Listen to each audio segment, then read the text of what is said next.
Descubre nuestra programación y prepárate para ver mucho más. Más puntos de vista, más deporte, más series, más arte y ciencia, más música y cine, más documentales, más entretención para grandes y chicos. Descubre UChile TV, donde todas las verdades se tocan.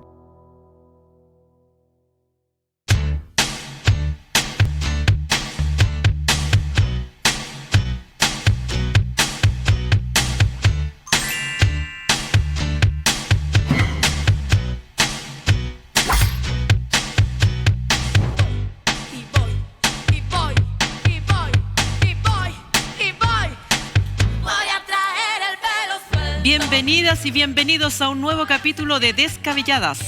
Saludamos a todas las personas que nos ven a través del 11.2, las señales por cable, YouTube y a quienes nos escuchan por la radio Universidad de Chile 102.5. ¿Cómo están, chiquillas? Hola. Sí, bien. porque lo que pasa es que cuando nos hacen leer el teleprompter a veces nos olvidamos saludarnos. ¿Cómo están? Estamos muy bien. Ya. Yo estoy perfecto. ¿Y usted cómo está? Aquí con un grado inmenso de culpa, pero no le vamos a contar al público. Pero no, ¿Por ya. qué? Porque díselo. ¿Por qué? No, tienes que contarlo. Oye, Está en capilla. Mira, Alejandra estoy Matz en está en capilla de la amistad, pero sí mal. Pero me invitaron a una cena, mis amigas. Preparada por la Yasna. Preparadas con mucho... Y se me olvidó. Se le olvidó. Se me si eso es lo olvidó, mejor. si eso es lo peor. Y además Eso es como ni no siquiera- alcancé ni siquiera a inventar una chiva porque me llama la Yana. Yo, ¿por qué? De hecho, nosotros nos preguntamos por qué no llega. Y de hecho, yo le pregunto a la Yasna, ¿viene alguien más? No, solamente la Alejandra. Pésimo, así que estoy en Pobrecita. capilla y tengo que Pórtate bien.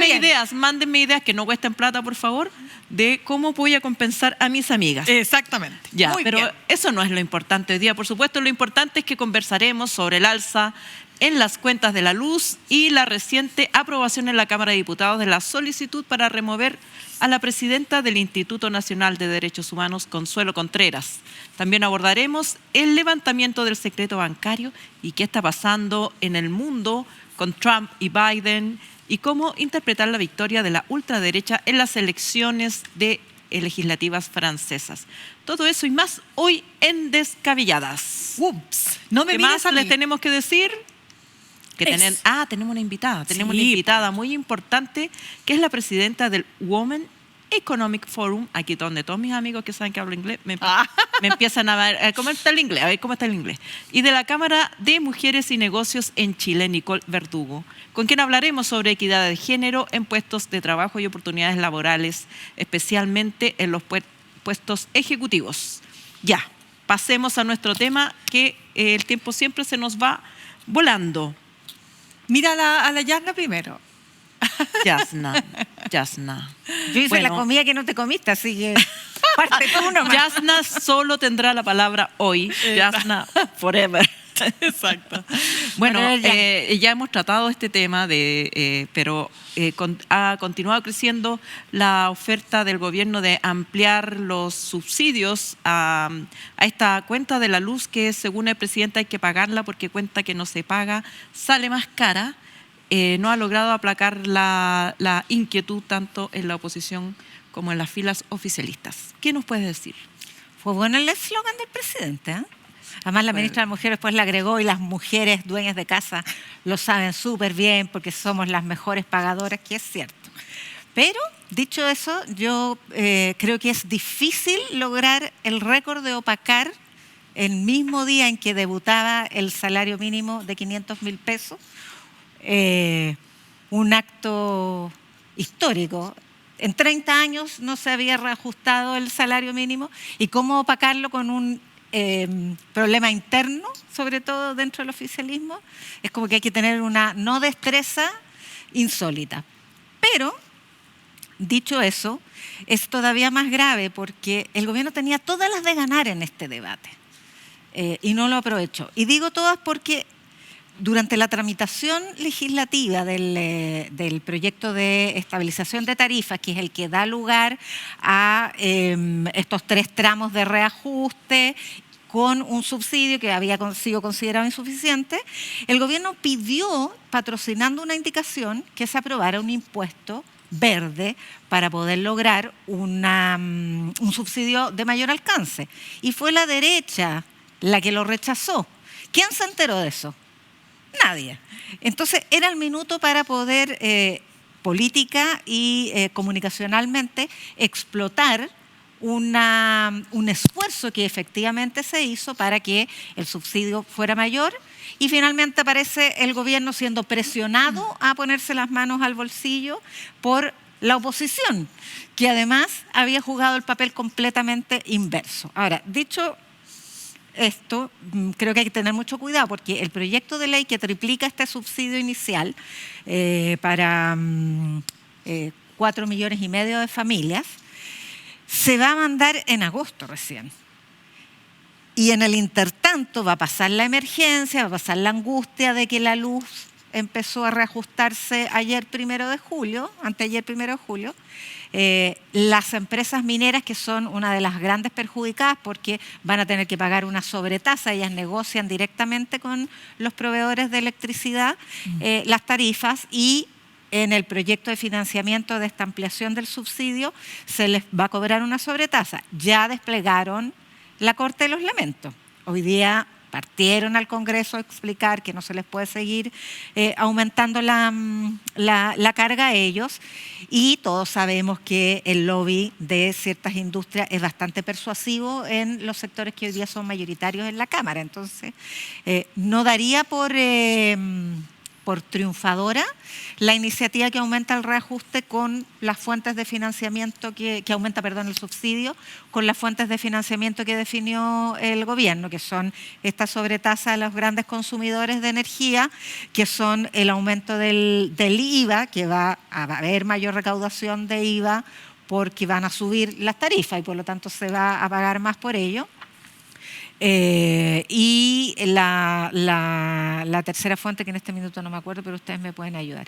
Pero no cantaría victoria, porque también uno se pregunta, bueno, ¿y por qué no se les ocurrió aumentar el IVA antes de todo este debate para ampliar acudir a el IVA, el incremento de recaudación por IVA, antes de diseñar este nuevo proyecto de ley? Mirna.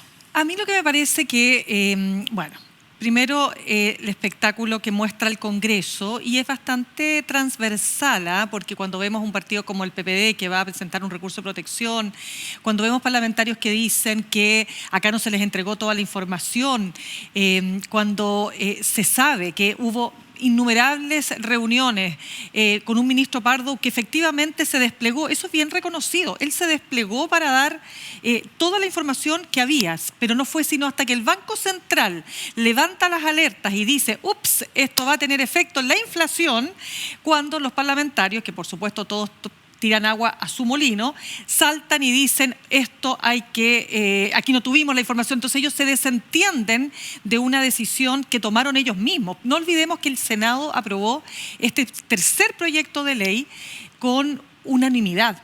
Efectivamente, en la Cámara de Diputados no fue unanimidad, pero hubo una amplia mayoría que aprobó este proyecto. Entonces, lo primero es la chambonada del Parlamento. En la Cámara fueron más de 100 votos. Exactamente, una de tantas chambonadas, ¿no? O sea, aquí lo que pasa es que hay poca honestidad política. Y digo, esto es bien transversal, no solo de un sector o de otro, como primer punto.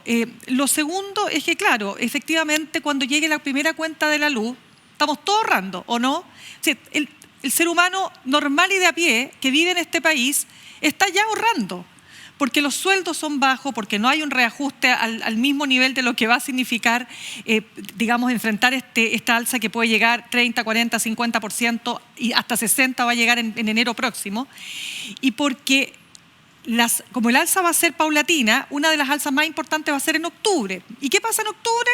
Elecciones municipales. Entonces, por supuesto que esto tiene un impacto. Tanto impacto va a tener cuando la señora Juanita, reciba en su casa la cuenta, que la alcaldesa de Santiago, ¿no es cierto?, Iracy Hasler, está proponiendo ampliar, por supuesto, hoy día hasta el 40% del registro social de hogares de los beneficiados con el subsidio, ¿se está hablando de un 60%? No, ella dice a un 80%. Total, en pedir no hay engaño. ¿Y qué le responde el alcalde del Frente Amplio, el alcalde Tomás Bodanovich de Maipú?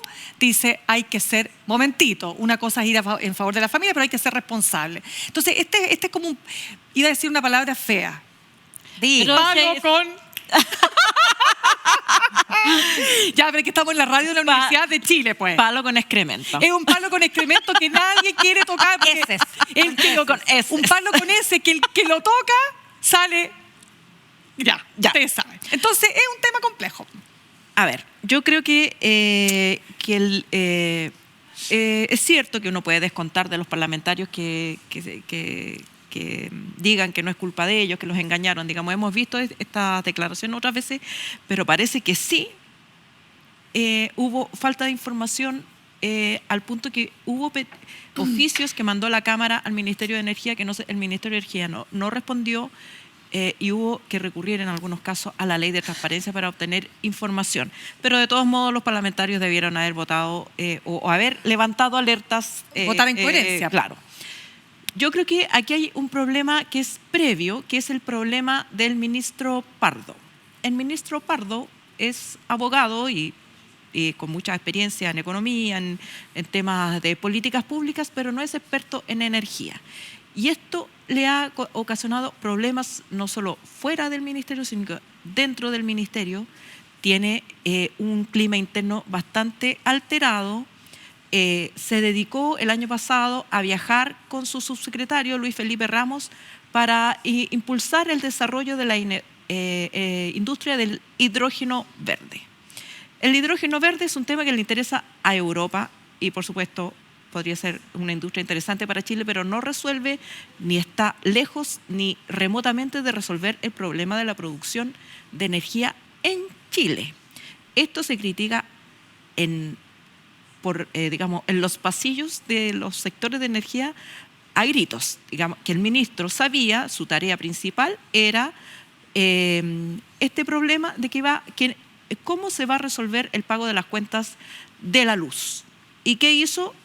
Lo dejó el problema ahí calentar. Y por supuesto que cuando se aborda 2 años después, no hay espacio para revisar los contratos con las empresas, ver si esos contratos tienen alguna otra variante que se pueda cambiar. No hay posibilidad de descontar los intereses, multas que se han ido acumulando y que son parte de la deuda que hay que pagar. No hay posibilidad, o tal vez la había, pero no la planteó, de hacer un alza de tarifas con una pendiente más suave que no esta pendiente de 1 año, porque la gente compara 13 años para las ISAPRES, 1 año para los usuarios de energía. Entonces yo creo que el ministro Pardo, independientemente de cómo se resuelva este problema con mayor o menor subsidio, aquí está en la encrucijada, porque además políticamente poner este tema a 2 meses de las elecciones no lo entiende nadie. Por supuesto que estalla como un gran problema político. Yo no sé si... O sea, yo creo que políticamente es responsabilidad de Pardo, porque él encabezó el proceso legislativo del proyecto, pero no sé si técnicamente, porque no conozco el tema, así que no podría rebatir la importancia del hidrógeno verde, salvo que atrae muchas inversiones y eso está contabilizado, digamos. Se puede caminar y mascar chicle al mismo tiempo, su cartera tiene pero varios él solamente caminó, no mascó chicle. ¿Cómo? De hecho, él solamente caminó, no mascó chicle. Y de hecho, le quitó el tema de hidrógeno verde, que era un tema a Corfo, insistió y se lo quitó a Corfo, porque este es un problema de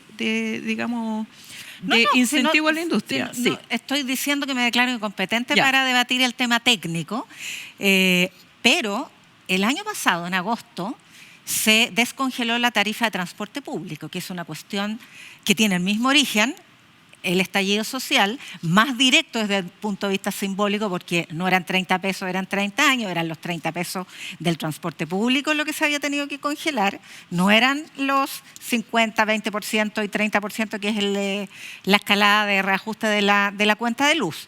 Y sin embargo no hubo el problema que, claro, es menos el esfuerzo para las personas.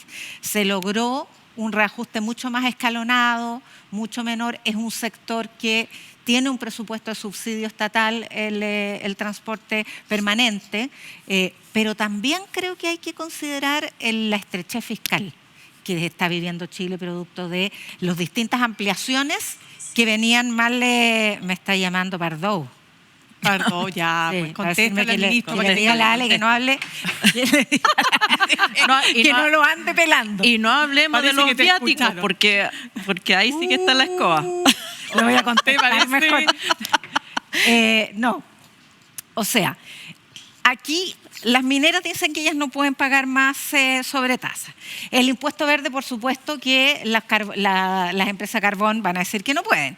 Y por lo tanto, lo que queda es el IVA, que eso sí es lo único que corre por cuenta del Estado. Pero el Estado no puede seguir, entonces tú le exiges y le exiges. Hoy día vi una columna, ya sé que tengo que parar, pero es que no puedo dejar de A ver, comentarla. Y es de Alejandro Ver y Margarita Vial en El Mercurio, que decían que no puede tener la fuente de financiamiento esta ampliación del subsidio, que tiene que hacerse mediante un ajuste fiscal severo. Por ejemplo, dice, no se paguen reemplazos a los funcionarios públicos que presentan licencias médicas. O sea, han ido a un hospital donde no va un paramédico. Y además, por supuesto que no estamos hablando de esa magnitud de cifras. En cualquier caso, es un problema no solamente técnico, es un problema político y los gobiernos tienen que saber manejar los Es que este es un tema que... en las bicicletas. Mira, yo te voy a decir una cosa. Yo conversaba con la diputada bueno, ahora Frente Amplio, cortito. Es que ya se nos acabó el tiempo, pero ya. Chiquitito. Con la diputada Gael Yomans, que decía, porque ahora Frente Amplio, ustedes saben que ya se fusionaron todos La los... era cortito. Cortito, pues. Ya. No, es que ella decía que todo esto tenía que ver también con lo que había pasado con el gobierno de Piñera cuando se congela la tarifa. Pero ¿cuál había sido el problema? Que el gobierno de Piñera no había dejado establecido todo lo que tenía que pasar a futuro. Claro, entonces uno dice, chuta, era el estallido social, estaba la escoba en Chile, había una oposición en ese minuto que también votó a favor de la ley, entonces como que siento que de alguna manera todos se pasan la pelota entre unos de otros, nadie quiere asumir el costo es 6.000 millones de dólares y ese costo hay que asumirlo. El problema es que lo van a pagar las familias, porque gran parte, ¿sabían ustedes que de lo que se va a pagar, lo pagan las familias? O sea, de este total de subsidios que se va a disponer, una parte importante la van a pagar aquellos que pagan cuentas más caras, entre otras cosas. No sé si se entendió, Sí, pero es más o menos... Pero bueno, lo podremos explicar, pero, sí, Pero muy bien. hay un sobrecargo a las Sí, lo que pasa es que personas, decir, puede subsidio que seguir. se va a pagar, parte Sí. importante lo pagan los que pagan las cuentas Sí. más caras. Bueno, y ahora tenemos que conversar de otro tema que, bueno, sucedió hoy. Sí. La Cámara, de hecho, se apuró esta votación, no estaba prevista para hoy. La Cámara de Diputados aprobó una petición a una solicitud que hicieron parlamentarios de derecha para que se le solicite a la Corte Suprema que remueva a la directora del Instituto Nacional de Derechos Humanos, Consuelo Contreras. Esta resolución la va a tener que adoptar la Corte Suprema de manera inédita porque hasta ahora no había ocurrido que se recurriera al jefe, digamos, máximo del Instituto de Derechos Humanos por la línea de justicia, que es la Corte Suprema. Opiniones. ¿Qué Ahora opinión? vamos a partir por Mirna. A ver, yo creo que es una pena lo que está pasando con yo más allá de esta decisión que es 51 votos en contra, 8 abstenciones, ya no sé, yo sé que tú tienes ahí la votación después para revisar si hubo votación de parte del Del oficialismo en abstención. No, es que abstención, radicales y liberales. ya, pues, es que eso es Sí, importante, ocho, porque sí. aquí No, 8 radicales y DC. Ya, pero es que la DC no es parte del gobierno, más allá que hay una alianza, qué sé yo, tácita, pero no es parte del gobierno, entonces yo no lo leería como oficialismo. Pero son parte. Sí, de votan a los favor, huestes. bueno, etcétera. A ver, lo primero, esto tiene que ser refrendado por la Corte Suprema, ¿no es así? La Corte Suprema No, la tiene- Corte Suprema lo tiene que decidir. Por eso te digo, Sí. refrendado en el sentido de Sí. que si se va o se queda. Sí. A mí lo que me parece más delicado de todo lo que ha ocurrido en torno al Instituto de Derechos Humanos es que los que pagan el costo finalmente de todo esto son los derechos humanos.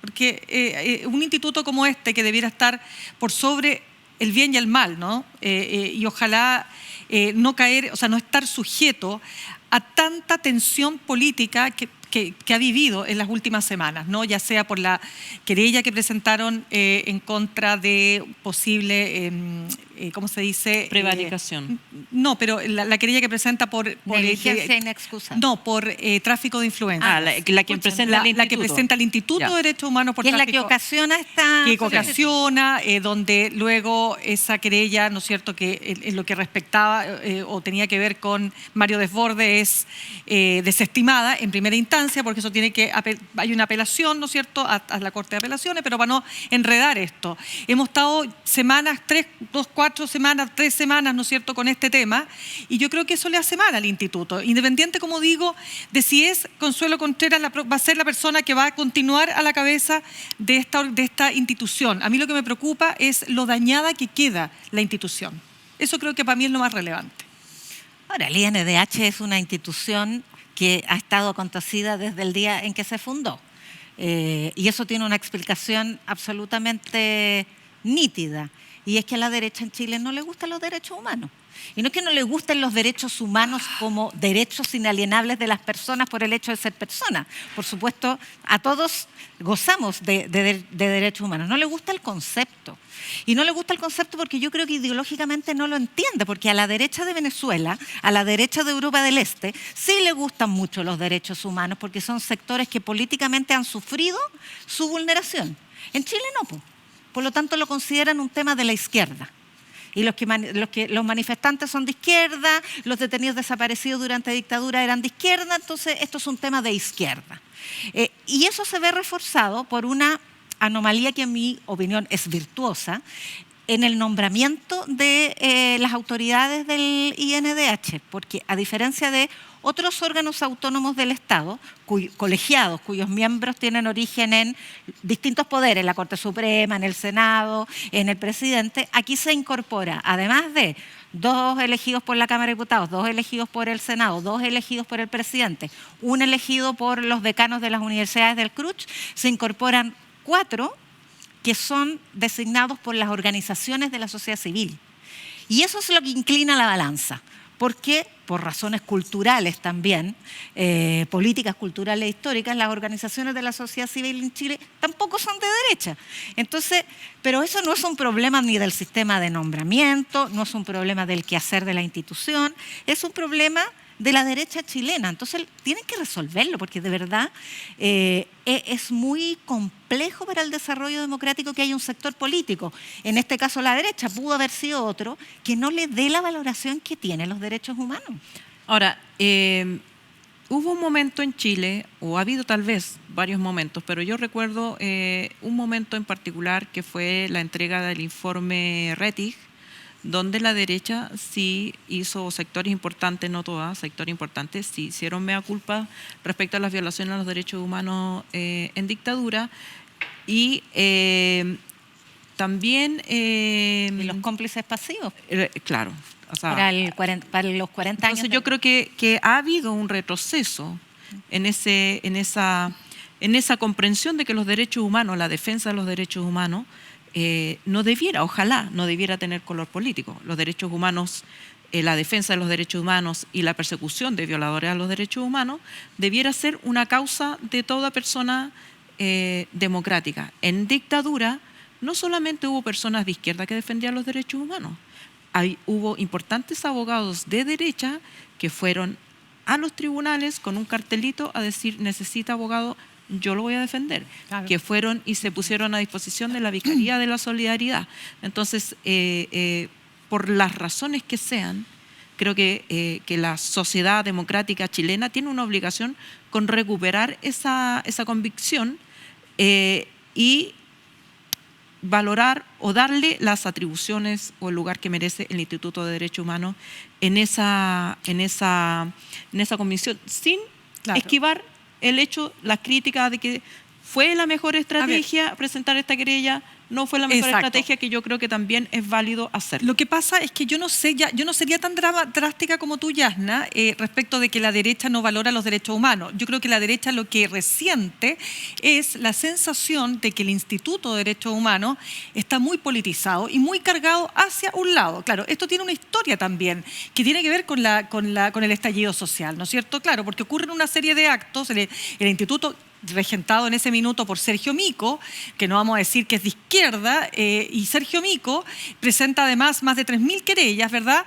Porque ocurren una serie de actos y hechos que con ocasión del estallido social llevan al instituto a tener un rol muy protagónico. Después vendrá toda la discusión de que si las violaciones a los derechos humanos fueron sistemáticas o no, pero el punto acá es que lo que se resiente es una politización, que el instituto está más proclive a presentar o a sensibilizarse en función de un sector político más que de otro. ¿Y qué no ayuda? Es que es el sector que ha vulnerado sus derechos humanos. Por eso te digo, si este mismo INDH funcionara en la Europa del Este, sin duda, la derecha valoraría muchísimo su Claro, pero de hecho lo valoran cada vez que, o sea, la derecha entiende de derechos humanos cuando defiende los derechos de los presos políticos. Pero déjame terminar un punto solamente, que cuando se presenta la querella por el tema del tráfico de influencia, al no haber unanimidad entre los consejeros, eso ya te abre una grieta. ¿Te fijas o no? ¿Qué sabes lo que pasa? Son muchas las querellas que no han tenido unanimidad en el INDH. Pero yo, respecto al fondo, o sea, a lo específico, que es por qué presentaron esta solicitud de remoción, puede que la querella sea imprudente, no tengo idea. Es debatible, por lo más, incluso jurídicamente. Por supuesto. De hecho, yo he leído usando los argumentos, juristas académicos, no abanderados con algún tipo de postura, que dicen la interpretación de la ley es taxativa, solo puede presentarse querella en esta y este delito, y otros que dicen no, esos son ejemplos, puede presentarse más. Por supuesto. Pero quiero recordar cuando la misma derecha presentó el mismo recurso de remoción ante la Corte Suprema por negligencia inexcusable de la defensora de la niñez, de Patricia Muñoz. Eso fue hace el 2021, porque ella hizo esta campaña de siento que debes empoderarte y volar, saltarte todos los torniquetes, que era una canción de rap, me parece, que llamaba a respetar la autonomía progresiva de los niños y niñas. ¿Y qué dijo la Corte Suprema? Una discrepancia no puede ser causa de remoción porque vulnera la autonomía de un organismo como la Defensoría de Derechos Humanos. Y aquí se produce la misma figura. El Instituto Nacional de Derechos Humanos tiene un valor supremo que es su autonomía. Entonces, por una discrepancia con las razones de una querella, que yo también la puedo tener, digamos, si no estoy defendiendo la querella, es muy complejo pedir la remoción de una autoridad que es elegida por los mismos miembros del Consejo. Ese es el origen de esa autoridad. Bueno, ahí quedan los elementos para el análisis de ustedes en sus casas. Ahora nos vamos a ir a una pausa, pero antes queremos invitarlas a que... ¿A qué queremos invitarlos? Invitarlos. No, queremos agradecerlo por seguirnos en las redes e invitarlos a seguirnos en Instagram, YouTube y ustedes saben dónde y no dónde. En Spotify, a pesar de las quejas, también estamos. Exactamente. Sí. Muy bien. Listo. Estamos. En nuestro programa Futuro de Esplendor, nuestras invitadas y nuestros invitados vienen aquí, se sientan y nos cuentan cómo son. Lo que me representa que soy del norte. Soy bastante leal. Y soy coqueto. Soy llorona. No soy de ningún partido político. Soy súper estricta también. Soy muy sensible. Sagitario, ascendente Acuario y luna en Piscis. Paso mucho en cama. Y nos traen regalos. Mira, este es mi regalo. Fósforos. No te puedo creer. Sale mi cara, dice culona. Es una versión joven mía. Yo lo tengo colgado al lado de mi cama hace 20 y tantos años. Más que nada conversamos y cuestionamos el estado de las cosas. Hemos hablado de la muerte, de la familia, y hoy día vamos a hablar de la belleza. ¡Que pase prensa, por favor! ¡Elenia! ¡Ay, no! ¡Me muero! Un hitazo de las redes sociales, de YouTube, como el cuestionario sin pena. Seguimos bailando a la vuelta. ¿Quién ganó? El capítulo del amor. Futuro Esplendor, todos los lunes a las 22 horas por UChile TV. Y como dice nuestra querida Natalia Valdebenito... Y usted ya entró en esta adicción. Bienvenida, chicas. Qué difícil es ser millonario. Yo pensaba que esto no iba a resultar. ¡Resultó! ¿Cómo están las reinas de la noche? UChile TV presenta el prestigioso noticiero internacional Democracy Now! Los destacados periodistas Amy Goodman y Juan González te informan diariamente sobre el acontecer global desde Nueva York. Today, we bring you the first part of our global broadcast exclusive conversation. The streets of Tahrir have once again been filled. Key issues here at the United Nations Climate Change Conference remain unresolved. Police are saying the protesters to move further and further away. I'm Amy Goodman. And I'm Juan Gonzalez. And those are some of the headlines. This is Democracy Now! No te pierdas Democracy Now! De lunes a viernes a las 21 horas por las pantallas de Chile TV.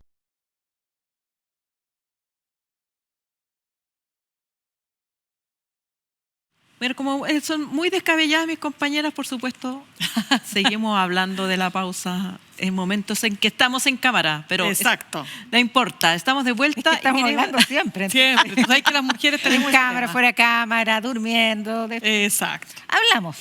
Así somos. Hablamos. Quiero invitarlos a ver todos los días a las 21 horas Democracy Now!, el noticiario internacional con la conducción de Amy Goodman y Juan González en, supongo que este canal. Y si no, estamos con problemas. Si no, tenemos problemas. Exacto. Tal cual. Ya. Tenemos que hablar de el ascenso o no ascenso de la ultraderecha en el mundo. Tenemos el resultado de las elecciones legislativas en Francia. Habrá segunda vuelta este domingo, pero mucha gente dando círculos porque la ultraderecha, como me corrigieron, no es extrema derecha, no es derecha radical, es ultraderecha, obtuvo casi o más de en torno al 30% de la votación. Y también tenemos que hablar de lo que pasa en Estados Unidos. No, Estados Unidos está ¿Quién no ha visto un meme de Biden dando jugo en estos días? Pobre. Ya. Qué heavy, ¿eh? Qué heavy. Sí.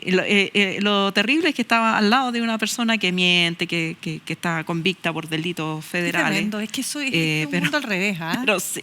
Es el mundo al revés, ¿o no? Pero bueno, de todo eso, ¿qué lecciones, qué importancia tiene Jasna?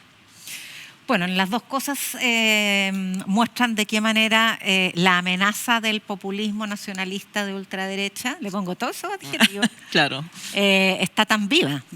Y es una amenaza porque he escuchado muchas personas que se dejan engañar por la apariencia democrática. Efectivamente, estas fuerzas arrasan electoralmente y en buena lid. Y no puede, por lo tanto, ser una elección más legítima aquella que tiene gran votación en las urnas. Eso está fuera de discusión. El punto es lo que hacen con esos votos y lo que hacen cuando llegan al gobierno. El caso de Trump, ya vimos, fraude, intento de fraude, o si no, llamar a un golpe, el asalto al Capitolio. Y ahí está vivito y coleando. Y tal fue la intervención del Estado y de los contrapesos democráticos tan propios de Estados Unidos por parte de Trump, que la Corte Suprema está hecha a su imagen y semejanza y le dio esta semana una inmunidad completamente impropia y nunca antes vista en Estados Unidos para un presidente, que todo lo que haga en tanto presidente queda eximido de responsabilidad penal. Oye, a propósito de la independencia del Poder Judicial, que lo hemos hablado tanto, ¿ah? Claro, sí. ¿Cuánto importan los nombramientos? Y es uno de los primeros. Claro. Hay dos enemigos, o sea, dos primeras víctimas de la ultraderecha en el mundo cuando llegan al poder: el Poder Judicial y los medios de comunicación. Esos son los primeros caídos. Y lo podemos ver si es un patrón de conducta donde han gobernado, porque son primera fuerza en la Unión, son tercera fuerza en realidad en la Unión Europea, pero después de salir de la nada, hoy día son primera fuerza en Francia. Es efectivo que este sistema electoral francés de segunda vuelta en parlamentaria hace que vayan a segunda vuelta todos los que tienen más del 12%. Entonces, en algunos distritos pasan 3 a segunda vuelta. Y se pusieron de acuerdo, tanto la derecha tradicional como el Frente Popular de la izquierda, en que se baje uno de los dos, el que tiene menos votos, para que los votos no se dispersen. Y eso está ocurriendo, claro. Ha sido un acuerdo bastante eficiente y por lo tanto es muy probable que el próximo domingo no logren la primera mayoría y que por lo tanto la formación de Le Pen tenga que recurrir a algunos votos de la derecha tradicional para poder ganar al primer ministro, ¿cómo se llama este joven? Bardella. Claro. Que es otro 28 caso, años, otro caso digno de análisis. Pero a mí lo que más me preocupa, o creo que es el tema de mayor interés para el análisis, es por qué estos sectores arrasan en el mundo más popular. Porque fue en el segmento de obreros, de trabajadores subcalificados, donde más votación Y jóvenes. tuvieron. Jóvenes. Algunos jóvenes, pero eso tiene que ver también con que Bardella es influencer de TikTok, pero también. Pues. Pero en general en Europa lo que ha ocurrido es eso, una fuerte penetración en el mundo de la clase trabajadora, donde antes quien dominaba era la izquierda. Y hay dos tipos de explicación en el mundo de la academia, de lo que yo he leído. Una es que la socialdemocracia, la izquierda tradicional, se despreocupó por completo de los sectores más desposeídos cuando formó la tercera vía y enfrentó la crisis subprime, por ejemplo, desmontando el estado de bienestar. Y por lo tanto, si no es la izquierda, entonces buscó por otro lado. Y la otra, que está muy de moda en Chile y que me parece un poco frívola, es esta idea de, claro, como la izquierda se dedicó a los temas identitarios. Pero más bien a levantar valores cosmopolitas que solo tienen representación en el mundo urbano de cierta élite ilustrada, entonces se siente abandonada el mundo de los trabajadores. Y eso sería también lo que pasaría, de acuerdo a esta hipótesis, en Europa e incluso en Estados Unidos. Claro, uno tiene ejemplos en Chile como el del diputado Brito, que presentó una indicación a la ley de pesca para que sean preservados los derechos y los sentimientos de las especies subacuáticas, como sean considerados seres sintientes, que es un valor bastante cosmopolita, sofisticado, y que al lado de los problemas que tienen los pescadores artesanales, por ejemplo, pueden no tener, y por lo tanto se presta, por supuesto, para la risa. Y todo el mundo está haciendo memes así como... Y para empatar las indicaciones que presentaron la derecha... Exacto, bueno, eso es un gran tema. ¿Qué mejor manera de empatar el copy-paste de las indicaciones que haciendo caricaturas de estas otras? Pero efectivamente hay un punto ahí, o sea, cuando la izquierda se pone el énfasis en ese tipo de valores tan elíticos, que en este caso es el veganismo ideológico, qué sé yo, se despreocupa de otros temas universales. Yo no comparto eso porque creo que se moteja como tema identitario el feminismo, que por favor es la mitad de la población, la mayoría es trabajadora, indígena, migrante, etc. Y el tema ambiental, o sea, una de las principales víctimas, aparte del Poder Judicial y la prensa, de la ultraderecha es la ciencia. El negacionismo climático pone en jaque la sobrevivencia de la especie. Y es esa otra de las causas llamadas identitarias. Una frase de Trump, me acuerdo de varias que ha dicho, ¿no? No lo creo. Oye, pero dicen calentamiento global y contaba en algún tuit, y miren, Nueva York está 20 grados bajo cero, pero además mostrando una ignorancia por eso, tremenda, ¿no? Inicialmente se hablaba de calentamiento global, pero el concepto correcto es cambio climático porque son eventos extremos de enfriamiento y calentamiento. Mira, a ver, yo creo que lo que está pasando en Francia, bueno, este es lo que siempre hemos dicho en este programa, ¿no? La ultraderecha lo que ha hecho es desmarginalizarse, no lo decimos nosotros, lo dicen los estudiosos del tema, salió del closet, ya no tiene se sacudió de ciertos complejos, pero sobre todo de ciertos pasados, como su pasado fascista y antisemita, real, absoluto. No olvidemos los skinheads de los 90, o sea, los skinheads, las cabezas rapadas, ¿no es cierto?, que levantaban valores de la ultraderecha, pero que evidentemente saltaban las alarmas, pero se perdió. Los cordones sanitarios... Claro, los cordones sanitarios, las defensas sanitarias o cordones sanitarios se diluyeron. ¿Por qué? Porque tuvieron la capacidad al desmarginalizarse, para tocar aquellos aspectos que le hacen sentido a la población. La inmigración. La inmigración es un factor súper fuerte en Europa, por supuesto, ligado a lo que ha sido la guerra en Siria y otros fenómenos migratorios que han expulsado a un montón de gente, ¿no es cierto?, y que han empujado a los países más desarrollados de Europa, los han presionado, quiero decir, y eso también hace que las personas sientan en un discurso con palabras súper simples, porque generalmente en estos liderazgos lo que hay es soluciones súper simples a temas súper complejo. Entonces, oreja, me hace sentido. No me hace sentido lo que me está diciendo el establishment, no me hace sentido lo que me dice el señor Macron, y por lo tanto, a mí no me sorprende que tenga esta votación Marine Le Pen. Marine Le Pen ha hecho un trabajo, pero así, sistemático, decidido, y le está resultando. Si el problema hoy día es que si efectivamente logra mayoría absoluta, se va a dar la paradoja en un sistema presidencial como el de Francia, que va a estar el presidente Macron y con un gabinete de ultraderecha. Y yo hablaba el otro día con un experto belga que me decía, mira, cohabitación, que es lo que se llama, ha habido en Francia, pero nunca con la ultraderecha. Y él decía, esto puede terminar en cualquier cosa. Bueno, digamos, aclaremos que se le dice cordón sanitario en este concepto a la línea divisoria entre fuerzas, entre comillas, democráticas y de ultraderecha histórica que ahora están cruzándose por encima, no a un cordón sanitario. Por supuesto, pero que sean clases, exactamente. Yo creo que hay también es importante que las izquierdas, centroizquierdas, se hagan autocrítica, porque creo que se ha girado mucho, por muchos años, a esta cuenta. Cualquier cosa menos votar por la derecha, cualquier cosa menos votar por la ultraderecha. Y mientras tanto, se mantienen los niveles de desigualdad, se mantiene la pauperización de importantes segmentos de la población, se compran cosas en China, se deja de producir cosas localmente, la población se siente al margen de la riqueza y de los beneficios del desarrollo, incluso en países ultra desarrollados como Europa. Y bueno, también está estudiado que mientras más riqueza se ve en el entorno, las personas menos favorecidas se sienten más enojadas, porque ven cuál era la riqueza posible de acceder, la ven ahí, está en sus barrios, está, digamos, a la vuelta en un pasaje de micro, y a ellos no les llega. Y este fenómeno también se da en Estados Unidos, donde, por supuesto, que la élite ilustrada de los estados costeros es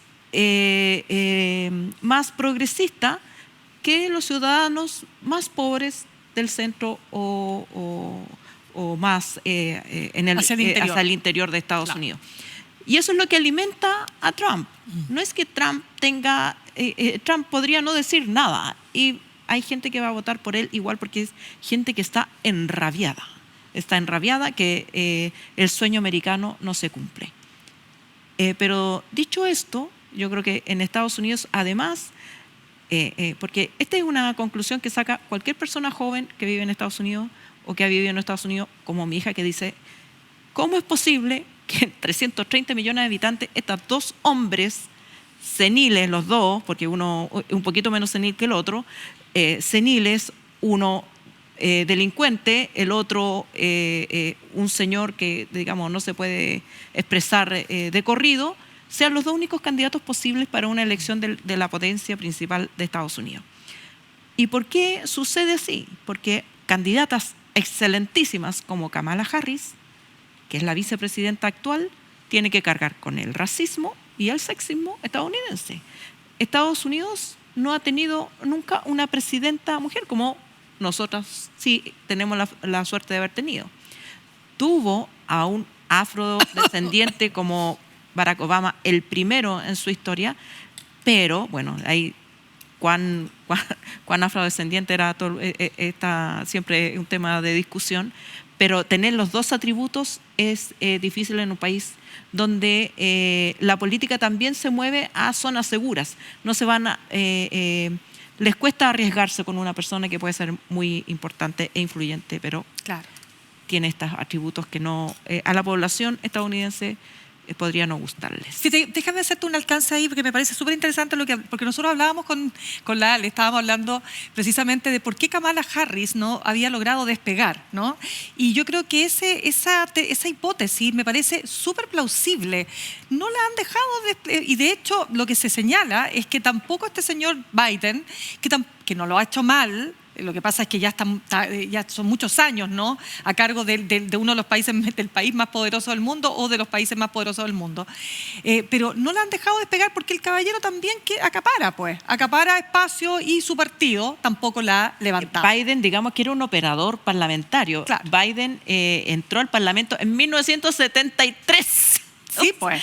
Así Pero de mayor es. Sin fue duda. el senador Ahora, más joven en su momento. Yo te digo, uno que vio el debate, qué sé yo, realmente, o sea, te da pena porque, claro, lo que tú dijiste muy bien, tienes a un delincuente, porque es un delincuente, que que tiene, o sea, tiene todo el camino, o sea, si no gana Trump, es que está de Dios, como diría mi abuelita, porque tiene todo para ganar. No tiene una competencia, y ahí está lo que me pregunta, o sea, lo que me pregunto respecto del Partido Demócrata. ¿Cómo no te das cuenta que este señor, que tiene dificultades para caminar, ya se ve que está más deteriorado que cuando partió la presidencia? Imaginémonos lo que significa la presidencia para cualquier ser humano, y sobre todo una persona que ya está en una edad más donde los años tú envejeces exponencialmente. No es lo mismo 75 que 85, o no es lo mismo 70, o no es lo mismo 80 que 83.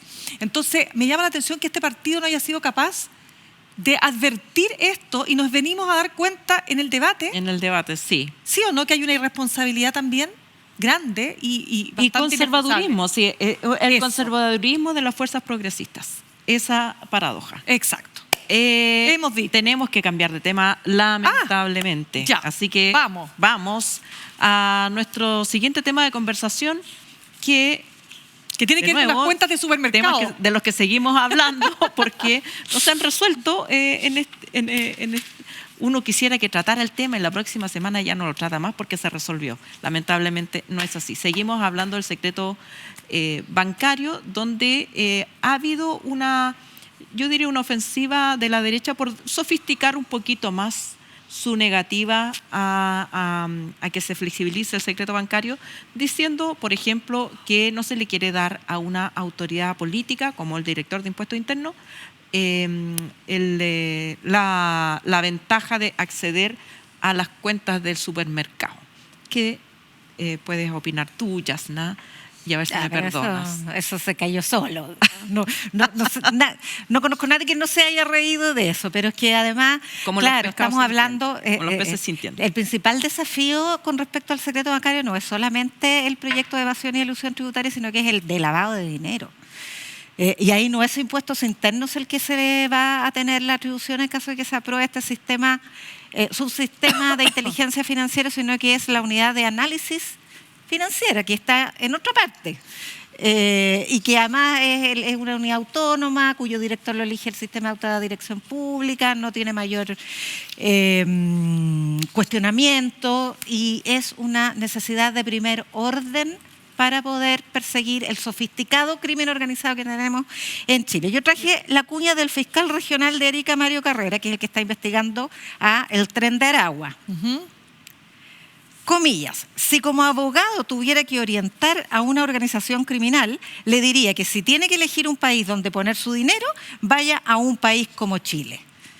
Entonces, si lo dice la persona que está tratando de investigar el crimen que más nos inquieta, que es el que hace extorsión, el que hace secuestro y el que trafica droga y que mueve mucho dinero, que solo se puede pesquisar por la vía del análisis financiero, quiere decir que efectivamente la experiencia de la persona que está viviendo esas limitaciones algo podrá decir. Y si no lo dice un fiscal que investiga eso, bueno, lo dice la OCDE, que también le ha representado a Chile, que tiene demasiadas rigideces y limitaciones para perseguir y investigar el lavado de dinero a través del levantamiento del secreto bancario. Esa es la principal herramienta.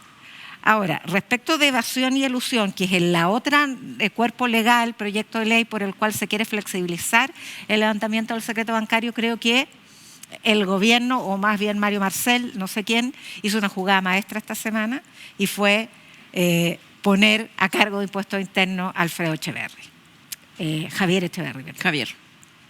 Una persona que ya lideró impuestos internos durante 12 años, empresario, que conoce además las sensibilidades de la gran empresa, que finalmente, aquí estamos con cosas, la más renuente al levantamiento del secreto, a flexibilizar el levantamiento del secreto bancario, si no es un levantamiento per se.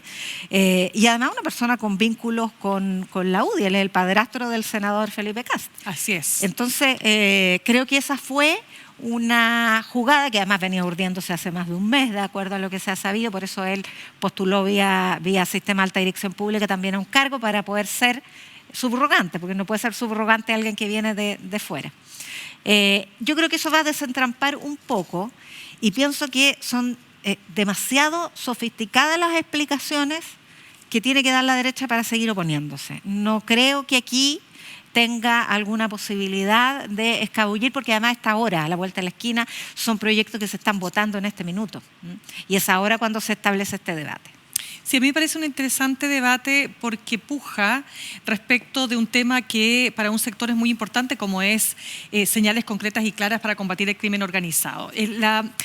El argumento que da la derecha para oponerse tiene que ver básicamente, claro, por un lado con el respeto a la privacidad y por otro lado porque lo que dice un sector es que de lo que se trataría acá es de finalmente un deseo o una intención de que el Servicio de Impuestos Internos pueda recaudar más. Que en el fondo esto es una movida para recaudar más. ¿Por qué? Porque así va a poder tener acceso, ¿no es cierto?, a todo aquello que hoy día está debajo o detrás de la elusión y de la evasión, que es muy alta en Chile.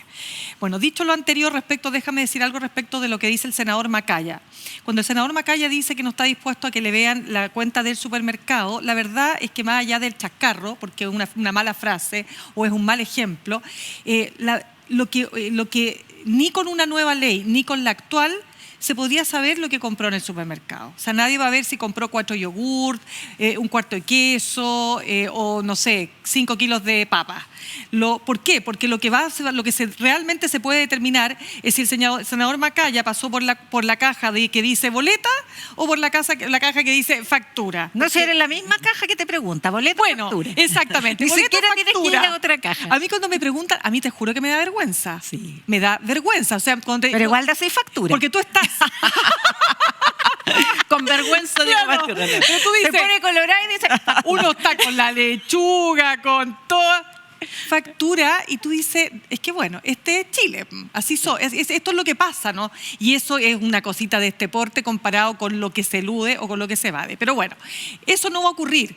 Lo que va a ocurrir es que sí, va a saltar que el señor Macaya compró con factura. Y ahí uno dice, bueno, pero de lo que se está hablando y de lo que, al menos de lo que yo he leído y he escuchado y he conversado con expertos, es que de lo que se trata es de poder prevenir, porque lo que hoy día hay es que el levantamiento ocurre, o más bien opera, como medio de prueba. O sea, tú levantas el secreto bancario a través de un juez para probar algo que ya detectaste. Pero la gracia, y aquí viene una entrevista que compartimos con Yasna, de un analista como Matías Garretón, del COES, que es experto en datos, ¿no es cierto?, que lo que dice es que para eso está la inteligencia artificial. Pues lo que está haciendo el mundo hoy día es ocupar la tecnología para prevenir, para lograr a partir de todo lo que nos entrega la inteligencia artificial adelantarnos a ese oscuro mundo de transacciones donde se lava dinero, donde se esconde el sicariato, donde se cometen los fraudes. Ahora, digamos la verdad que es probable que haya algún porcentaje, yo supongo, menor de dinero de lavado, de narcotráfico, organizaciones criminales de ese tipo en las cuentas corrientes de los altos empresarios en Chile. Eso no es lo que les preocupa. Lo que les preocupa es que se derrumbe la maquinaria de elusión y evasión, que es un delito también, y es un delito grave, contra la democracia en Chile, contra la igualdad ante la ley, incluso contra el sistema capitalista, porque pone a unos en ventaja sobre otros. Eso es lo que les preocupa y lo pongo sobre la mesa porque hay negociaciones para decir, bueno, le pongamos, flexibilicemos la parte que tenga que ver con crimen organizado, pero no la parte que tiene que ver con impuestos internos. Tenemos que pasar un cogollito de ese día, porque para elusión y evasión tributaria, el levantamiento del secreto bancario lo que plantea no es mirar, por supuesto, la compra del supermercado, ni tampoco llegar y levantar al arbitrio del funcionario de turno, como dice el elemento, sino que hay un consejo consultivo que lo tiene que resolver, que va a ser de designación autónoma, y 2, se puede oponer ante un juez la persona que está siendo investigada. Siempre va se a ser un invierte juez. la carga de la prueba. Y siempre va a ser un juez Sí, el po. que decida el levantamiento del secreto bancario. O sea, esto de que viene un señor, un burócrata. Voy a ver qué compró Jasna Levin. No. Ya. Sería súper entretenido en todo caso. A mí me interesan las transferencias en realidad. Pero bueno.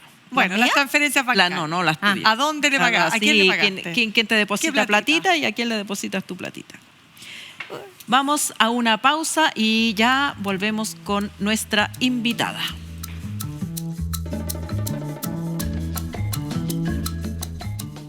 ¿Cuál fue el último libro que leíste? ¿El disco que escuchaste o plato de comida que disfrutaste con todos tus sentidos? Te invitamos a disfrutar de esta temporada de Entusiastas en Cuestión de Gustos. Yo me acuerdo que iba en el avión leyendo Contra los hijos y pasaban las señoras al baño con los hijos. Me encantan las teorías contemporáneas, el pensamiento filosófico básicamente porque hace algo que el periodismo dejó, que es hacerse preguntas. Donde Antonella Esteves explora junto a diversas personalidades sus intereses poco conocidos, sus mundos creativos en torno a la literatura, la música y la gastronomía. En un ramo de periodismo narrativo nos hicieron leer a Truman Capote y para mí fue así como... Reconocer las cicatrices, mostrarlas y vivir. Y no nos comimos la hojita de paja. No, se nos vamos a comer la hojita de paja. Cuestión de Gustos. No te pierdas Cuestión de Gustos. Todos los jueves a las 22 horas por las pantallas de UChile TV.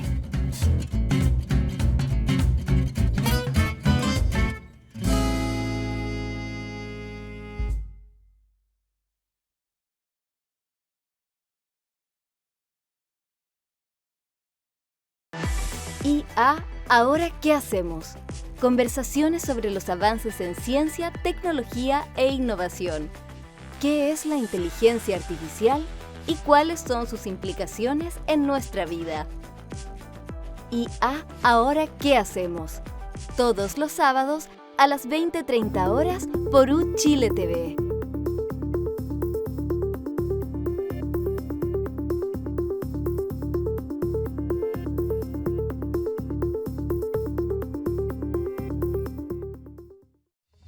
Sapiens, reportes de ciencia y tecnología desde un Chile que piensa.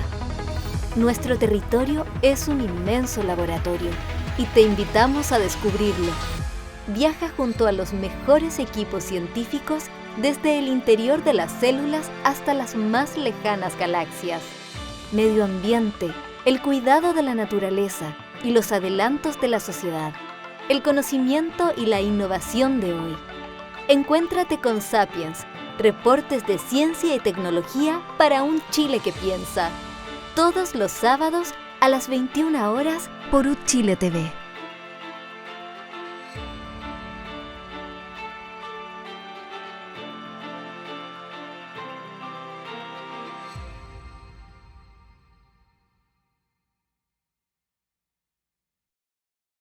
Estamos de vuelta para nuestro espacio de conversación junto a Nicole Verdugo. Ella es presidenta del Women Economic Forum y presidenta del Comité de Mujeres de la Cámara Nacional de Comercio, Servicios y Turismo de Chile. Ya, la primera duda que teníamos tras bambalinas, ¿qué es el Women Economic Forum? Bueno, esta es una iniciativa global que está en más de 100 países y que principalmente su preocupación es cómo incorporar a las mujeres en la economía y cómo mostrarles las distintas oportunidades, sobre todo en este mundo desafiante que tenemos las mujeres de enfrentarnos a las diversas oportunidades que hay hacia adelante. Perfecto. Ponemos a conversar distintos actores.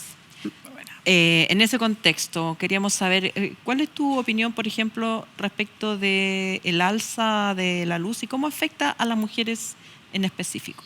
Bueno, particularmente siento que a todas nos va a afectar, ¿no? De alguna manera, porque afecta al presupuesto familiar, no es algo que teníamos contemplado en nuestro presupuesto ni anual ni mensual, etcétera. Pero particularmente a las mujeres hoy día vemos a que desde los distintos aspectos donde las mujeres trabajadoras, las mujeres jefas de hogar, sobre todo van a ser las más afectadas las que van llevando el presupuesto familiar.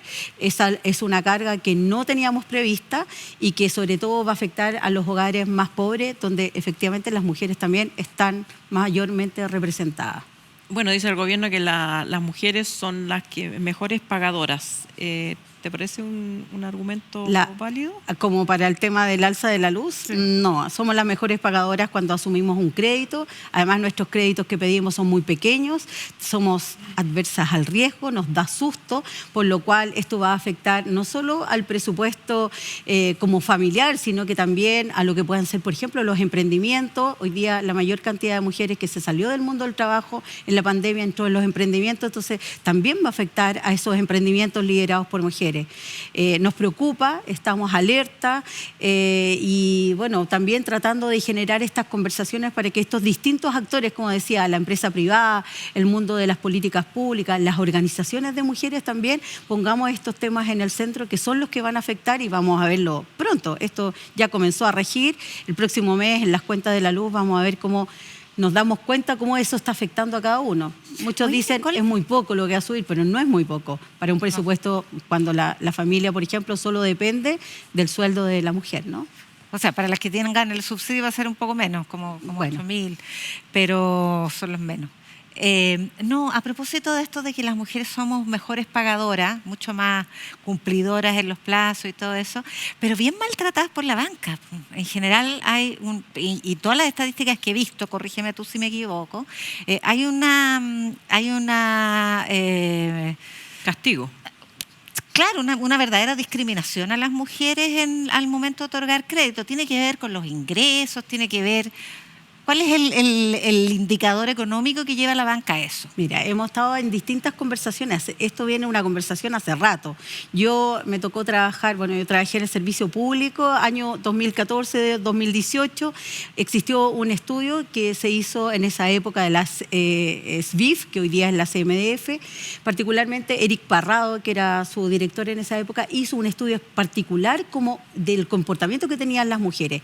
Y en ese contexto se vio que efectivamente las mujeres éramos mejores pagadoras, pero que no habían instrumentos específicos, por ejemplo, para incentivar a que las mujeres pudieran participar. No hay una discriminación explícita, ¿no?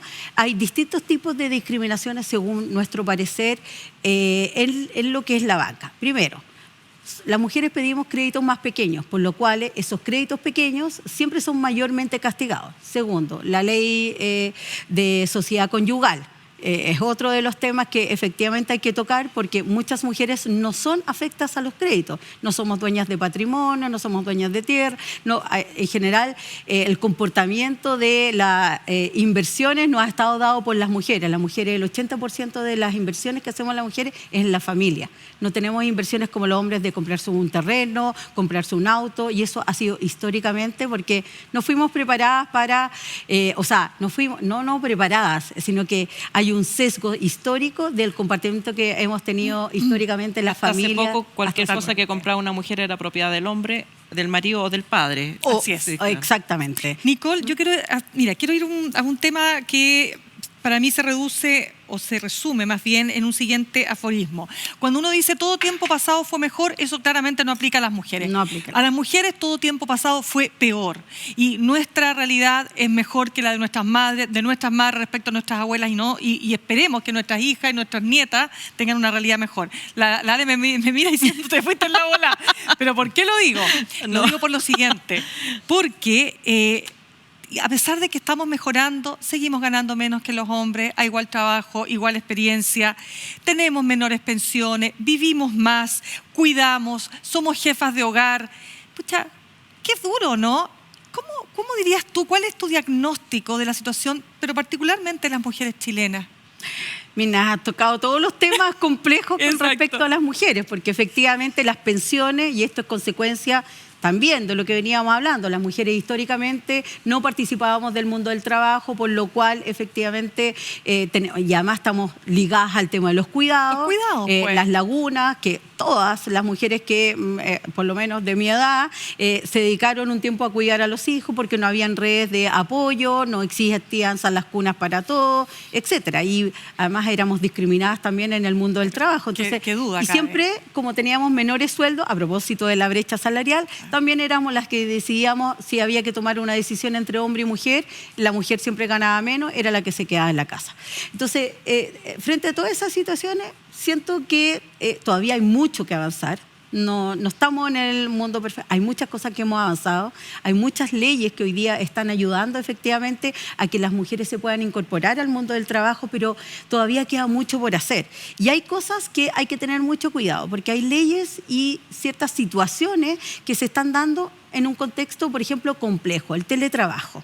El teletrabajo es un gran tema. Muchas mujeres estamos felices del teletrabajo. Algunas que sí, desde la casa, pero ojo, nos están llevando de nuevo al mundo de lo privado, donde nos invisibilizan, donde para más encima logramos tener una doble carga nuevamente, porque muchas mujeres están felices, pero a cambio de eso dejaron de tener ayuda o servicios que las pudieran ayudar en sus casas con los niños, etcétera. Entonces, volvemos a hacernos cargo para mejorar el salario familiar, nos volvemos a hacer cargo de esa doble tarea y además aumentada por el tema de la carga laboral.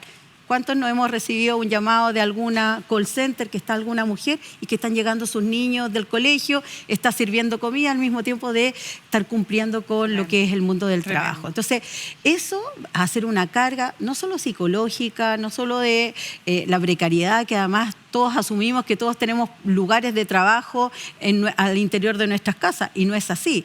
Muchas trabajando desde el comedor o junto con sus niños haciendo las tareas. Entonces, hay un complejo mundo que a veces desde las leyes se mira desde la realidad de los personajes que están haciendo las leyes y no desde la realidad de las mujeres que están viviendo en sus hogares, a veces en pocos metros cuadrados, conviviendo una familia completa, ¿no? ¿En qué trabajan las mujeres en Chile? Porque también muchas veces cuando se dan las cifras de trabajo, se incorporaron más mujeres al mundo del trabajo, ha aumentado la participación laboral. Pero uno mira los puestos de jefatura, las direcciones de todo en general están mayormente ocupadas por hombres. ¿En qué trabajan las mujeres en Chile? ¿Cuál es la distribución de la fuerza de trabajo de las mujeres? Mira, yo creo que las mujeres, están en varios sectores. O sea, primero el emprendimiento. Quiero hablar del emprendimiento, mucho emprendimiento informal. Hoy día vender por Instagram, por Facebook, por redes sociales, es muy normal encontrar que en esos trabajos están las mujeres, precarizando lo que va a ser todo lo que son los beneficios sociales, etcétera, para el futuro, no pensando efectivamente. Por eso que nosotros estamos muy interesados en llegar a ese tipo de mujer y que entienda cuál es el beneficio de la formalización. A veces decimos, bueno, va a haber que pagar impuestos, eso quita a lo que yo estoy ganando, pero por otro lado estamos creando un futuro incierto para muchísimas mujeres, estamos generando estas lagunas, lo que hemos hablado, ¿no? Por otro lado, las mujeres, hay un incentivo para participar en ciertos sectores que antiguamente se llamaban masculinizados. La minería, las energías, hay un cumplimiento, acaba de ponerse un cumplimiento Codelco de un 40%, vamos a ver cómo viene eso. Hay empresas transnacionales que están haciendo un incentivo porque además ahí hay buenos puestos de trabajo con todo lo que significa estos sectores que no estaban preparados para recibir a las mujeres, con una adecuación para recibir a las mujeres desde el punto de vista de, no sé, lo que estamos hablando, la ley Caribe, los acosos, etcétera, pero también desde la infraestructura. No estaban preparados. Piensen que hasta no hace mucho era de mala suerte que las mujeres entraran a las minas y que la mar se enojaba cuando las mujeres entraban al mar, ¿no? En todo lo que es las salmoneras, etcétera. La mar no es sorora. Exacto, no es sorora, es mujer pero no es sorora, decía. Bueno, pero hoy día también hay muchas mujeres que están en el área de los servicios. Y en los servicios como, no sé, aseo, hay muchísimos... Servicio doméstico. No, yo creo que ha bajado el servicio doméstico. Se ha bajado. De hecho, la pandemia sirvió mucho para eso. Sirvió y no sirvió, no sé, porque podríamos haber generado un servicio más profesionalizado, etcétera, pero al contrario, lo que yo te digo, esto del teletrabajo ha hecho que esas mujeres que estaban en el servicio doméstico emprendieran. Ahora, están emprendiendo como coleras en la feria o como emprendedoras o el comprar, vender. ¿Se puede llamar emprendimiento eso, digamos, poniendo o sea, cuando uno usa es una palabra que se puso muy de moda, como alude a una especie de empresa o es economía de subsistencia? Coincido plenamente. Bueno, hoy día, de hecho, en un estudio que tiene la Cámara Nacional de Comercio, cuando habla de las personas que participan en el comercio, un 38% de las mujeres que participan en el comercio son informales. Y ojo, hay muchas mujeres que trabajan en el comercio, pero que también son informales, no sé cómo explicarlo, familiares.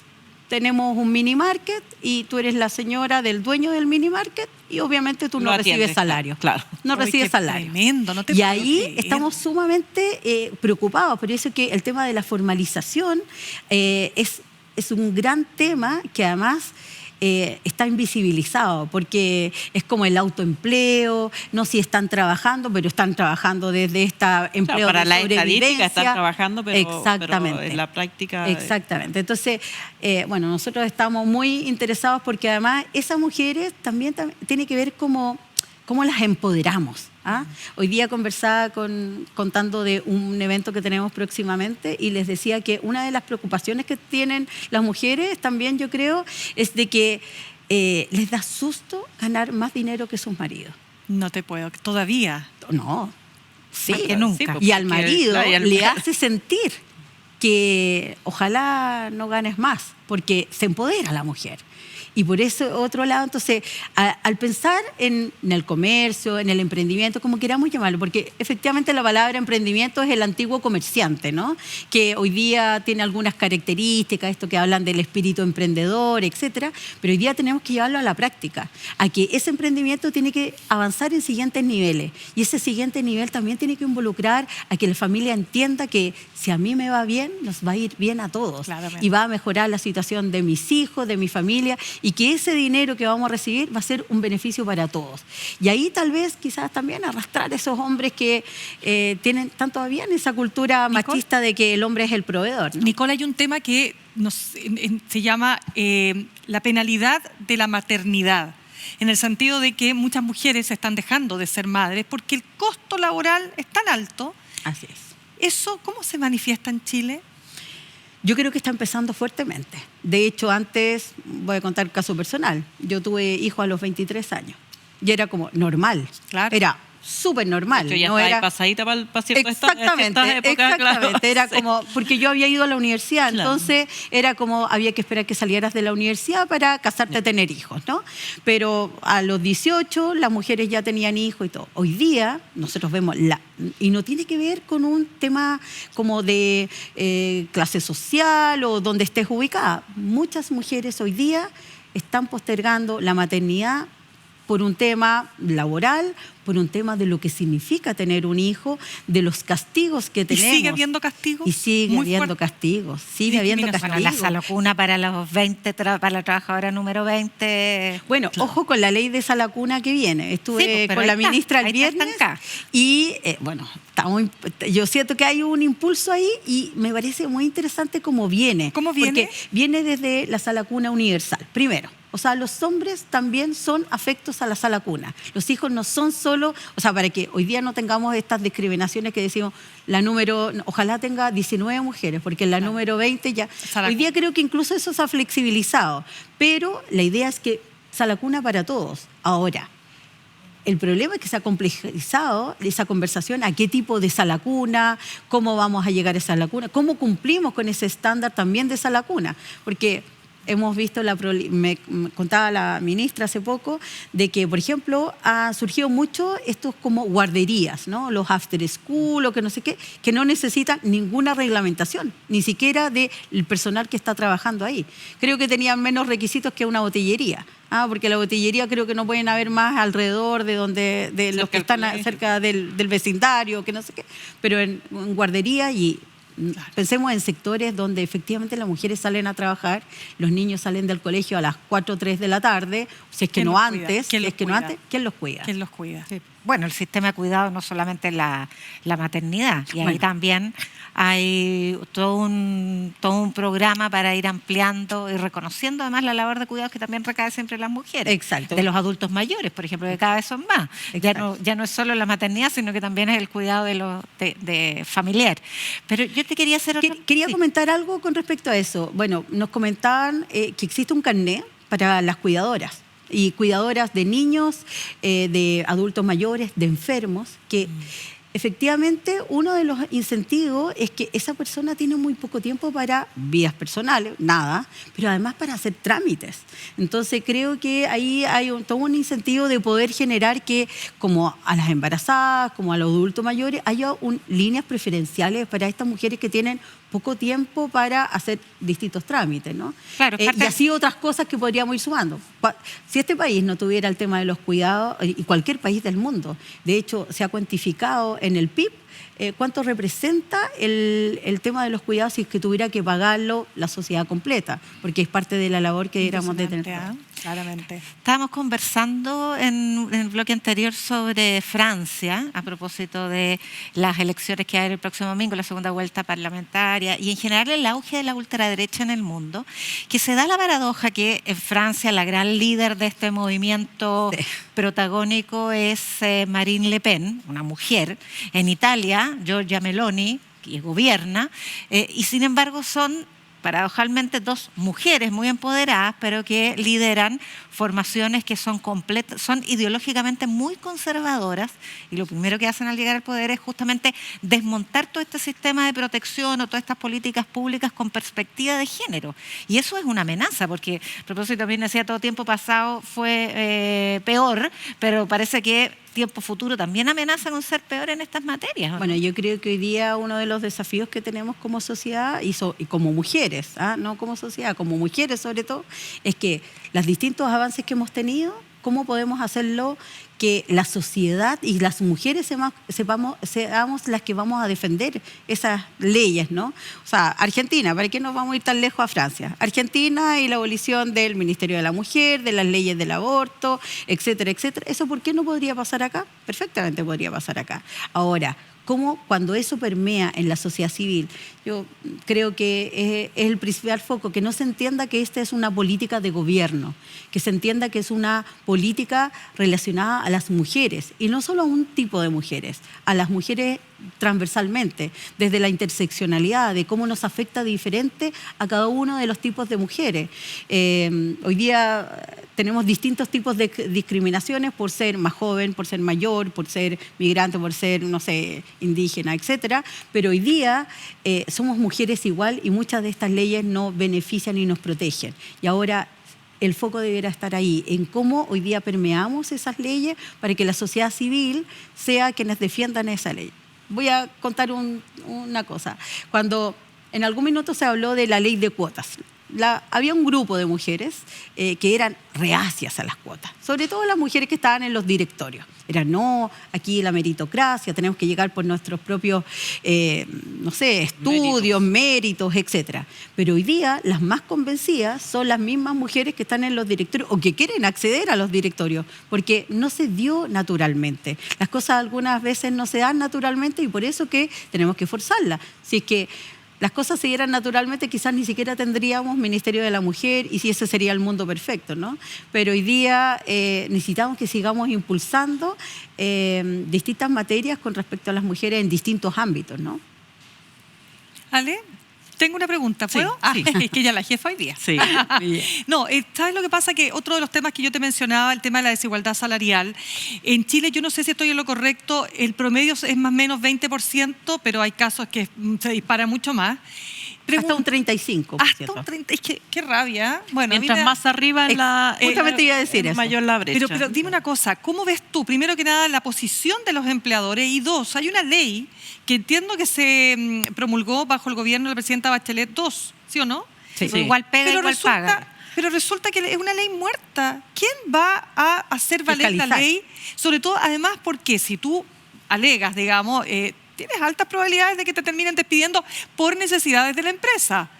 Porque empieza a ser un factor de complejo, ¿no? O sea, las mujeres cuando alegamos por cualquier cosa somos conflictivas. Totalmente. Los hombres cuando alegan son empoderados. claro, tienen líderes. personalidad, son líderes. Claro, Entonces ahí hay que tener mucho cuidado. Y negocian mejor. Exacto. Y negocian mejor. La mujer que va a negociar es como, qué extraña esta mujer que... Qué masculinizada. Exacto. Bueno, tenemos muchos casos, ¿no? Qué tremendo. Yo creo que hoy día el tema de la igualdad salarial, el problema también tiene que ver con la fiscalización.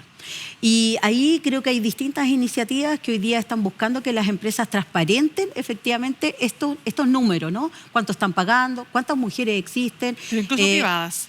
Incluso privadas. Las privadas. Hoy día la CMDF tiene una norma, la 461, que tiene que ver con el ESG, la reportabilidad de las empresas que transan en la bolsa, y que particularmente para que lo vean, capítulo 5. Habla de todo lo que... Porque ESG habla de medio ambiente, social y gobierno corporativo. Pero en el capítulo 5 de esa norma que hay que cumplir y que en la memoria anual tiene que ir detallado de ciertos temas que va a ser el primer año que van a reportar. Algunas reportaron voluntariamente, ahora primer año vamos a ver los resultados. En esa tienen que las empresas que transan en la bolsa reportar cuántas mujeres, y hasta hace poco teníamos número 0 en los directorios. Empresas 0 en los directorios, mujeres en los directorios. Hoy día tenemos algunos avances en algunas, 1, 2, pero algunas con 0. Entonces, y lo otro interesante de esta norma es que no solo habla de lo que reporta esa empresa, sino que habla de la trazabilidad en temas de medioambientales, sociales y gobierno corporativo, todo lo que es ética, etc. Y esta es una normativa que no depende de Chile, tiene que ver con la inversión, Bloomberg, etcétera, cómo las empresas pasan a ser sostenibles para que las inversiones que están haciendo los grandes bancos. Es un registro de trayectoria de ¿cómo se dice? No se dice fama, no es la palabra, pero... Reputacional. Claro, reputacional. De reputación. Tengo aquí, cumplo con estos estándares, soy más viable, porque esos también tienen que responder a un directorio, es decir, no estamos poniendo plata en una empresa que maltrata a las mujeres. Pero hay muchas triquiñuelas, como decir, no es exactamente mismo cargo. No es el mismo cargo. No es el mismo cargo. Es el mercado. Claro, porque este cargo tiene otra cosa. Pero lo curioso es que siempre ganan más. Claro, pero siempre ganan más los hombres. Claro. Es tremendo, ¿no? Sí, y además porque yo creo que también tenemos que enseñarle a las mujeres. ¿A qué? Yo creo que a negociar, a empoderarte. ¿Cómo se aprende a negociar?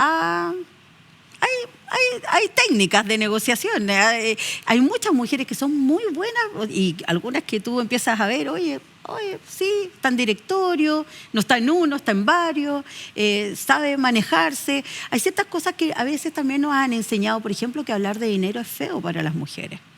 Es horrible hablar de dinero, es como esos temas no se tocan, ¿no? Y eso es algo histórico. Entonces tenemos que empezar a acostumbrarnos a negociar nuestros sueldos y quizá nos va a costar al principio. Una manera clave, ya estamos terminando, pero... un minuto para esta pregunta. Una manera clave que tienen las sociedades democráticas de subir los sueldos es los sindicatos. Bueno. Negociaciones y hay muchas mujeres líderes en los sindicatos. Ya. Pero cuando la mujer está atomizada, como dices tú, trabajando en su casa con un tallercito, con lo que sea, o vendiendo, ¿cómo solucionar ese problema de la asociación en el contexto chileno? Yo creo mucho en el cooperativismo. Creo que hay muchas iniciativas interesantes y además porque con eso además podemos, para las emprendedoras, estas mujeres que están solas en su taller, etcétera, hoy día podemos pensar a mayor escala, ¿no? Siempre hablo de un caso de una mujer de Puerto Varas que hacía unas alfombras hermosas, fue a un programa, fue a la New York Now, a Nueva York a mostrar su alfombra y llegó un cliente y le dice quiero 25 alfombras o 50 alfombras. Primero le dijo que quería 500 y ella le dijo no puedo. No tengo capacidad. No tengo ni una capacidad. Claro. Quiero, 100 tampoco, 50, ni 25 podía. Porque su trabajo era muy de nicho, muy en solitario, muy artesanal. Pero si juntamos a muchas artesanas, es como lo que pasa con las algueras. Las algueras antes trabajaban solas, formaron una cooperativa y hoy día venden algas a China, las mujeres algueras del Litueche, ¿no? Qué bonito. Entonces, hay muchos, hoy día proyectos cooperativos, y creo que la cooperativa, la asociatividad, de distintos puntos de vista, incluso las emprendedoras, estas que están en áreas o nuevos negocios como de servicio, temas de coaching, transformación digital, marketing digital, si se asocian pueden hacer mejores negocios y negociar de mejor forma, que al contrario, a veces peleamos entre nosotras mismas, minimizando nuestros costos y quizá llevando a la baja los precios, ¿no? Muchas gracias, Nicole. Esa es una colusión que vale la pena apoyar. Muchas gracias a ustedes por acompañarnos este miércoles. Recuerden seguirnos en nuestras redes sociales. Por supuesto, nos pueden ver en el canal de la Universidad de Chile, escucharnos en la Radio Universidad de Chile, pero nos pueden seguir en YouTube. ¿Dónde más? Spotify. Tinder no. ¿No? No. Bumble. Siempre me equivoco. Bumble tal vez.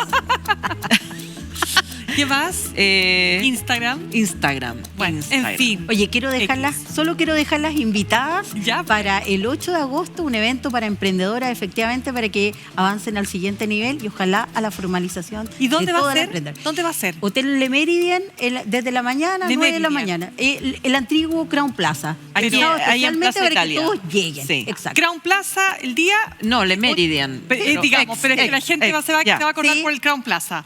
8 de agosto a las 9 de la mañana. 9 de la mañana, excelente. Gratuito. Linda, muchas gracias. Gracias, pues, gracias, chiquillas. Hasta Nos el vamos. próximo miércoles. Chau.